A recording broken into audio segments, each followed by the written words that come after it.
Bom, é um cenário super clássico nas operações corporativas. Uma equipe vai lá e monta uma planilha gigantesca, sabe, daquelas chias de macros. Nossa, sim. Cheia de script rodando em segundo plano. Exato, puxando dados de múltiplos sistemas, e aí o arquivo fica pesado, trava com uma frequência absurda, mas, assim, a operação inteira depende daquela interface rudimentar para não colapsar. Pois é.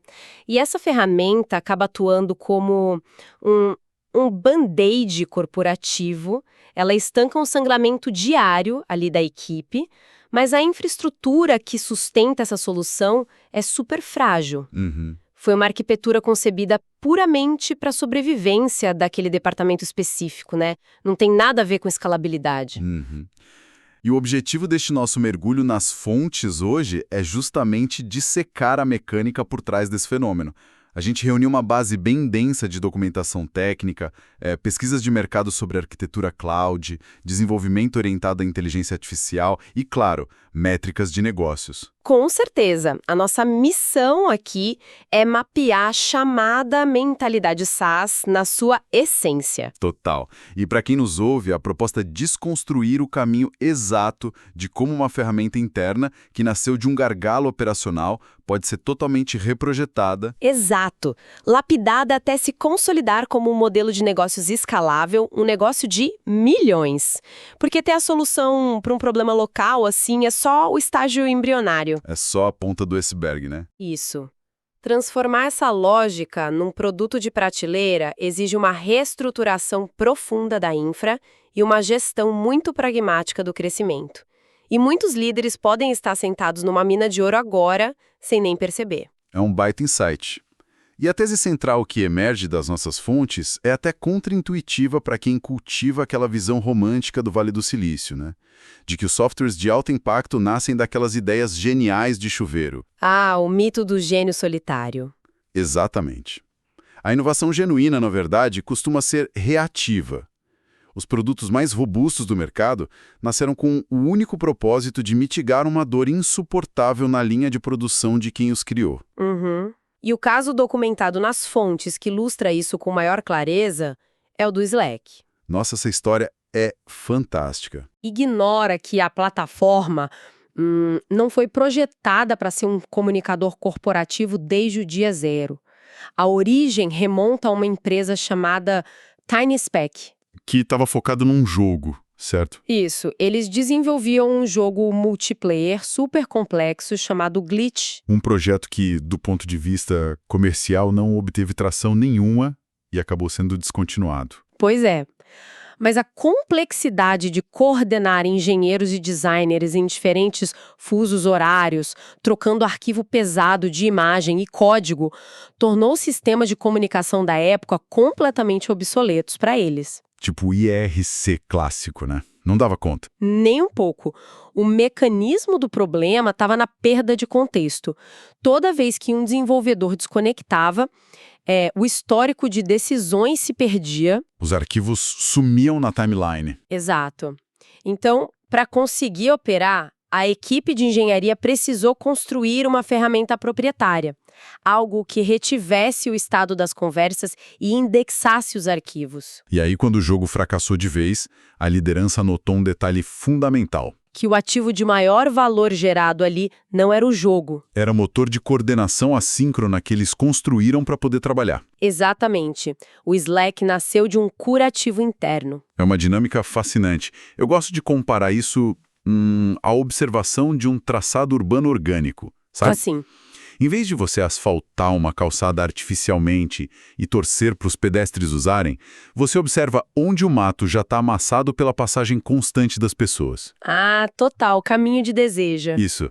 A ferramenta interna é a prova empírica de que o caminho de terra está no lugar certo. A utilidade da rota já está validada todo dia. Uhum. E o próximo passo é reconhecer que o mercado inteiro enfrenta esse mesmo terreno acidentado e o principal estaria disposto a pagar pelo asfalto. Exato. Mas aí entra o rigor analítico, né? Com certeza. A literatura de operações alerta que só a intuição não justifica o investimento. As fontes detalham muito o uso de metodologias como o Lean Six Sigma e o VSM, que é o mapeamento do fluxo de valor. Que não serve só para dizer que um processo é lento, mas para quantificar financeiramente essa ineficiência. Precisamente. O VSM separa o tempo de processamento real do tempo de espera. Então, ao mapear a esteira de um contrato, por exemplo, o tempo efetivo de trabalho humano pode ser de 2 horas. Mas o lead time, o tempo total, bate 5 dias. Exata. E essa disparidade geralmente acontece porque o fluxo trava em gargalos, filas de aprovação ou integrações manuais entre sistemas que não conversam. E aí entram ferramentas de diagnóstico tipo a técnica dos 5 porquês. Perfeito. Para achar a causa raiz. O atraso na aprovação não é o problema, ele é o sintoma. E o diagnóstico pode mostrar que os dados chegam errados porque o CRM de vendas e o ERP financeiro estão desconectados. Exato. Quando a engenharia encapsula a solução desse atrito numa lógica de software automatizada, aí sim a gente tem um núcleo de valor de um potencial SaaS. Mas aí a gente esbarra em um paredão técnico. Porque uma vez que você descobre que o mercado inteiro sangra por essa ferida, a infraestrutura tem que mudar. Ah, sim. A transição para a mentalidade SaaS de fato. Aquele código escrito para rodar num servidor local, lidando ali com 50 colaboradores, derrete se for exposto à internet aberta. Entra em colapso total. Para viabilizar a comercialização, a infra precisa abandonar o isolamento e adotar a arquitetura multi-tenant, o modelo multi-inquilino. Que é o grande motor do SaaS. Explica um pouco melhor essa diferença absurda entre o single tenant e o multi-tenant. Claro, a transição para o multi-tenant é o que faz a conta fechar. No modelo single tenant, você provisiona uma máquina virtual completa com um banco de dados exclusivo para cada cliente. É caro e ineficiente. Você paga por muita capacidade ociosa, né? Exatamente. Já no multi-tenant, a aplicação roda numa infraestrutura unificada. Milhares de empresas acessam o mesmo software. As estimativas das fontes apontam reduções de custo operacional na casa de 60% a 70%. É brutal. Viabiliza margens de lucro super agressivas. Sim. Só que o desafio de engenharia passa a ser o isolamento de dados. Isso é inegociável. Porque colocar registros financeiros de várias empresas na mesma tabela cria um risco de vazamento fatal. Descrevem o uso de JSON Web Tokens, o JWT, como padrão para resolver isso. Como funciona essa mecânica do JWT na prática? Basicamente, no login, o servidor emite um token criptografado contendo Tenant ID, que é a identidade daquela empresa específica. Entendi. É como se fosse um crachá de acesso corporativo altamente sofisticado. Perfeito, uma ótima analogia. Imagina uma biblioteca colossal onde todas as empresas guardam documentos. O usuário não ganha acesso à biblioteca inteira. O token garante que, quando ele passa pela porta, qualquer prateleira de outro Tenant ID fique fisicamente invisível. Exatamente isso. E essa invisibilidade é garantida no nível do banco de dados por políticas de Row-Level Security. O banco intercepta a consulta e injeta o filtro antes mesmo de buscar informação. Sensacional. E junto com isso, as fontes falam da adoção dos princípios MASH, né? Isso. Microserviços, API First, Cloud Native e Headless. Isso é o que garante o ganho de escala real. A abordagem Headless me chama muita atenção. Ela desacopla o front-end, a telinha que o usuário vê, da lógica pesada no back-end. Exato. A equipe consegue reconstruir a experiência visual no celular sem mexer numa vírgula do motor de faturamento. E a resiliência aumenta muito. Se o módulo de e-mail cair, só ele cai. O sistema principal continua rodando liso. E o deploy é unificado. Uma atualização de segurança no núcleo sobe para a produção e milhares de clientes recebem o patch na mesma hora. Bom, a premissa do multi-tenant parece a resposta definitiva para o dia zero, né? Mas eu trago um questionamento que aparece nas fontes. Manda. Será que o multi-tenant puro é sempre a resposta em todo o cenário? Porque quando a gente olha para o mercado enterprise, bancos, hospitais, governo, eles têm regulações de compliance super estritas. Ah, sim. A lei muitas vezes proíbe que eles compartilhem instâncias com terceiros. Pois é. Então, o modelo engessado pode, na verdade, bloquear o acesso aos maiores contratos do mercado. Excelente ponto. E é por isso que as fontes de arquitetura apontam para modelos híbridos hoje. O avanço de ferramentas de orquestração tipo o Kubernetes permite uma flexibilidade absurda. A empresa de SaaS consegue manter a mesma base de código, certo? Isso, mantém eficiência, mas o Kubernetes faz o deploy de instâncias single-tenant, totalmente isoladas, só para esses contratos enterprise. O custo de infraestrutura é maior, claro. É maior, mas o ticket do contrato absorve essa margem tranquilamente. Você garante a conformidade regulatória sem destruir a sua padronização de desenvolvimento. Resolvida a infraestrutura, a fundação da casa está pronta para receber milhares de inquilinos. Mas aí o desafio passa a ser a velocidade de construção do produto. E aqui as regras do jogo mudaram completamente. O ciclo tradicional de desenvolvimento de software e o SDLC era arrastado. Transformar a lógica da planilha num SaaS levava meses. Exigia um batalhão de 10 engenheiros, alto custo de oportunidade. Mas aí, a inteligência artificial generativa entra no circuito. O impacto é brutal. Não é uma melhoria incremental, é estrutural. Hoje, ferramentas como o GitHub Copilot e o Cursor automatizam a criação daquele código repetitivo, o boilerplate. Que é aquela estrutura básica para configurar banco de dados, criar rota de API. O que tomava semanas, agora é resolvido em minutos. Exato. Um profissional com boa lógica de negócios consegue prototipar a mesma solução em semanas. A dinâmica de trabalho evoluiu para o que o mercado chama de vibe coding, né? Nossa, sim, essa expressão é ótima. O desenvolvedor não é mais o pedreiro batendo baça, caçando ponto e vírgula perdido no código. Ele foi elevado a um cargo de engenheiro de intenção. Adorei! Engenheiro de intenção. Ele foca na arquitetura e na lógica do negócio. Enquanto isso, a IA assume o trabalho braçal da implementação.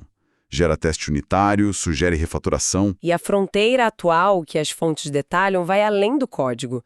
A gente entra na era dos workflows agênticos. Plataformas como Velon AI e N8N. Exatamente, onde a IA não só gera código, mas toma decisões complexas. Não é mais um sistema determinístico, tipo se X acontecer, faça Y. A lógica passa a ser probabilística. Um agente autônomo recebe um PDF por e-mail, extrai os dados, consulta o ERP de estoque, cruza com a política de risco e aprova o pedido sozinho. E só aciona a supervisão humana nas exceções. Essa alavancagem técnica é o que permite equipes enxutas criarem produtos milionários num tempo recorde. Mas a tecnologia permite construir rápido e a nuvem permite escalar. Só que a engenharia perfeita não garante o sucesso financeiro, né? De jeito nenhum. Se a gestão não for pragmática, o SaaS queima a caixa e morre na praia. Então vamos entrar nas métricas que importam. A santíssima trindade do SaaS, que define se o negócio é uma máquina de gerar valor ou um buraco negro financeiro. Perfeito. Estamos falando do CAC, do LTV e do temido churn rate. O CAC, custo de aquisição de clientes, é quanto a operação gasta em marketing e vendas para trazer um novo usuário. E o LTV é o lifetime value. A receita total que esse cliente vai gerar durante a vida útil dele na sua plataforma. E a regra de ouro que as fontes trazem para equilibrar essa balança é a proporção de 3:1. Ou seja, o LTV tem que ser no mínimo 3 vezes maior que o CAC. Isso. Se custou 1.000 para adquirir, ele tem que te dar 3.000 de retorno para financiar a operação e deixar margem. E aí entra o terror dos fundadores, o churn rate. A taxa de cancelamento, que age como uma corrosão silenciosa da base. Exato. Nas fontes de gestão B2B, um churn saudável fica ali na casa dos 5 a 7%. Qualquer número acima de 10% é um alerta vermelho. Exige uma intervenção imediata na retenção e no sucesso do cliente. Porque vira um bode furado, né?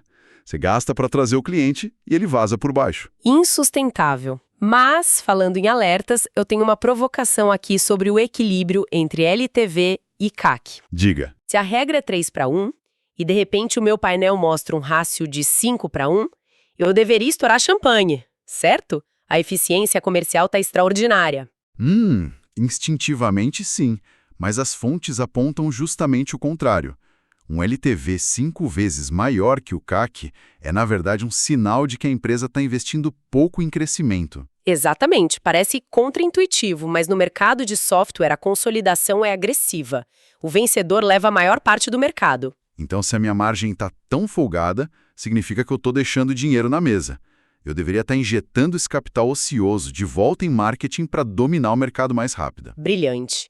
Manter uma lucratividade extrema no começo do produto muitas vezes custa a liderança do segmento no longo prazo. E com essa tríade equilibrada, infraestrutura robusta, IA acelerando o código e as métricas saudáveis, o mapa para transformar aquela planilhazinha num negócio gigante está desenhado. Está desenhado. Mas a literatura mais recente deixa uma reflexão final muito provocativa para quem está projetando o futuro. O que seria? A verdadeira vantagem competitiva de um SaaS amanhã não vai ser a funcionalidade do software em si. Porque a IA já consegue replicar qualquer interface e regra de negócio em semanas. O código vira commodity. Exato. O diferencial intransponível vai ser a profundidade dos dados comportamentais e o ecossistema de integrações que a empresa conseguir construir. O histórico de uso. É um recado claríssimo para os líderes de operações e fundadores que estão nos ouvindo. Aquela automação interna, aquele painel que a sua equipe usa, não é só uma ferramenta de redução de custos. É o embrião de um produto global. A inteligência retida ali não tem preço. Com certeza. Bom, e para encerrar a nossa análise de hoje, deixamos o nosso manifesto. Estamos aqui para mais um capítulo de engenharia cognitiva. Raciocínio lógico, execução estratégica e alta performance no trabalho. Expanda a sua produtividade, dominando a tecnologia do pensamento. A inteligência artificial. A tecnologia expande a capacidade humana, mas você deve continuar no controle da engrenagem.